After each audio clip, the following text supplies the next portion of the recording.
Akkam turarree maatiin akkuma isaaniiti. Eeyyaniin akkuma faasariitti qonaalaa dhukkube malee. Maal eessa dhukkube yaalamneere? Gara sombaa fi garaa kana dhukkube yaalame illee dhammaan jedhama qoricha fudhachaa jira.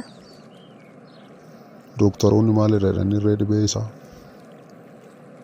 Infekshinii kaleeti jedhaniin waan akkasii kana odeessaa turani. Ati yoom isaan biraa dhuftere amma? Harmaan achi dhufaa jira akkuma konkolaataa irraa bu'een asii dawwalee baroo lagarra jedhee si yaadeera. Ati amma buwwaana godhattee kan hunda nosoo keeti miti. Yoom maatii kee bira deemte amma asuma magaalaa kana keessa hin turre? Akka namni magaalaa kana keessa turetti maaliidhaan beekta? Akka ati as keessa turte obboleettii keetti natti mani ishii faana ture kanatti hin beeka. Akkamitti ana dhiistee obboleettii yanarratti darrabda maal jechuudha ati namaa miti ishee?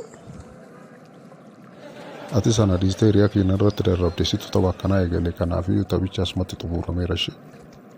Ifa manaa godhe balleesseera baay'een balleessanii ifa manaa godhe. Tole mucaa maal barbaadde dhufte? Kuni waajjira poolisiiti miti?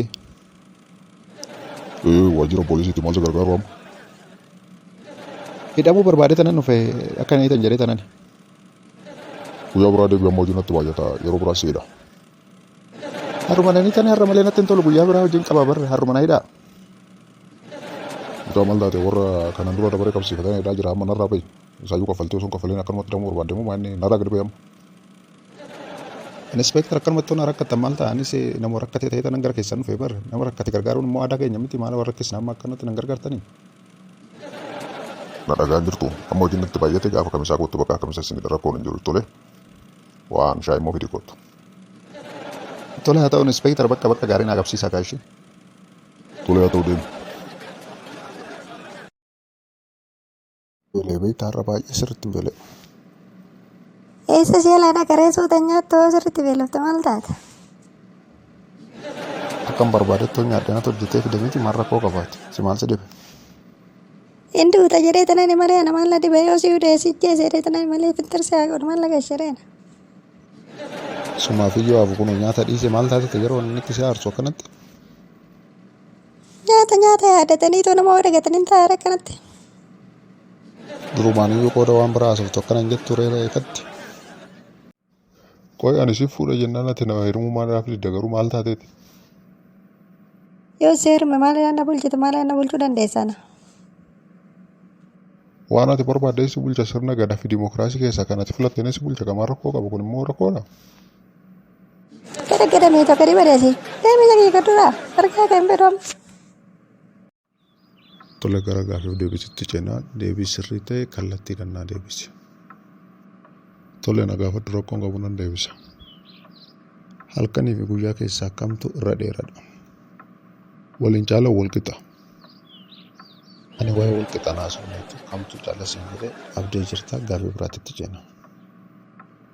Itti gaafatamaan kee mindaa roosii kennuu dide maal goota? Mana murtii deemuttanii madhikaa. Abdee jirtaa itti gaafatamaan hin himatamu. Gaafii biraatitti ceenaa kana dhabnaan sin gaggeessa. Gaafin inni dhumaa hattuun saala meeqa qabdi? Hattuun saala tokko qabdi gaa. Gaafii kanas dhabdeerta hattuun meerreessa hattuun as hin jiru deebiin isaa as hin jirudha. Kanaafuu walumaa galatti kufteerta nama biraatitti dabarraa bahi.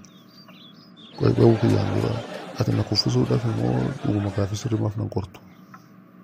Dafee ammaa narraa gadi bahuu didda diyaasitti ol yaama. Kufteerta bakka. Biyya kana keessatti haala salphaadhaan hojii argachuu hin danda'amu. Fakkeenyaaf yeroo darbe intarvii waardiyyaa qacaramuu deemee waan ta'e isinitti mana dhaggeeffadhaa.